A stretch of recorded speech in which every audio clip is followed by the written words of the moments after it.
We have Tommy from Cape Town on the line. Hi, Tommy. What's your question or comment? Hi, thanks. Can you hear me? I can. Can you hear me? Yes, I can hear you, Tommy. Okay, listen, I just want to say with your guest, I disagree with him completely.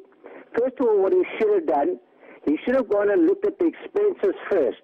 He has cut government expenses first. See how much they can recover.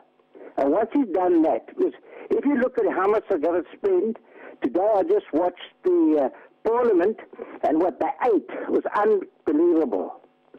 And I'm saying let's cut the expenses of government first, and thereafter, maybe they only could increase the, say, that by 0.5% or 0.25%. What does he think? Okay, yes, so we heard from Tommy. Prof, want to go for it briefly? Look, I kind of agree that there is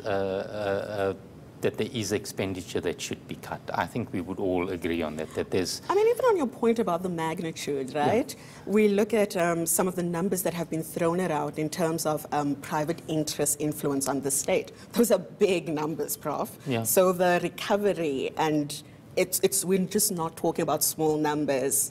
Yeah, but I mean, we kind of in the end, the dilemma is that you have to find, you've got to find 25 billion, and you can cut all the fat, you're not going to find 25 billion. That was the hole that had to be plugged, and okay. and there were some hard choices that had to be made. The point I was wanting to make before you go there, yeah. I just want to take us on another tangent, sure. Right?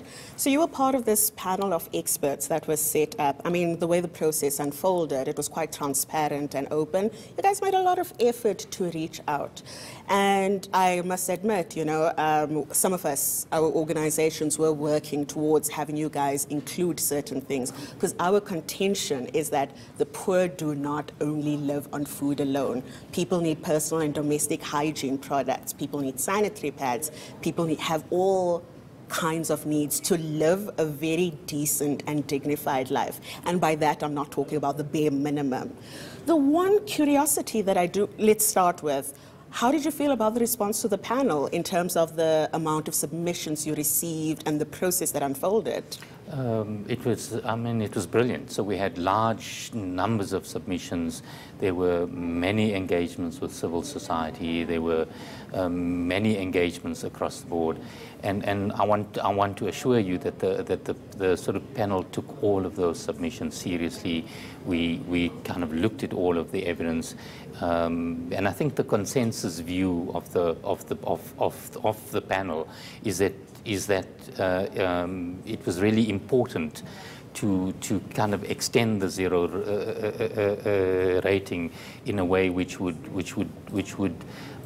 kind of alleviate the kind of burdens on the poorest households. But we also had to deal with some complex issues. Let's take the case of sanitary pads. If you only zero rate sanitary pads, you kind of only dealing with the problem for those who can afford to buy sanitary pads in the first place. And that's why the sort of panel felt that that you should both kind of zero rate it, but that it must also be made freely available to kind of households that are really poor. Because the important issue there is to make the product available to those who can't afford to buy it. Completely agree with you. I think all public institutions should be providing sanitary pads at all costs. So just a quick question, curiosity. One item that was included in the list is white bread, which has very little nutritional value. So why was another food group not included, for example, protein?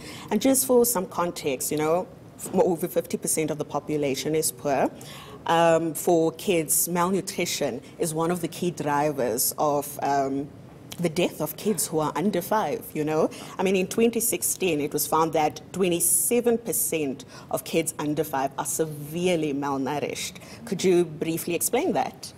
Yeah, so I mean, the way in which we came to the items that we've recommended was to, I mean, the first step was to look at the surveys that told us what do the poor spend on.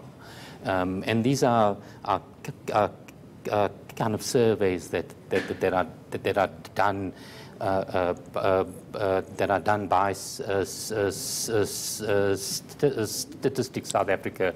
They're kind of highly reliable. We all use them for research, and the first step was to really identify what are the items that the poor spend a large amount of their expenditure on, and white bread is among the things that the poor spend a large amount of their expenditure on. So it makes sense to zero rate.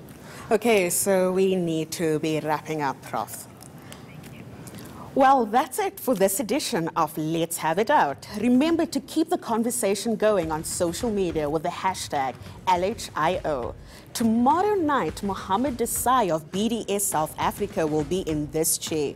You don't want to miss that conversation. I'm Koketso Moeti. Good night.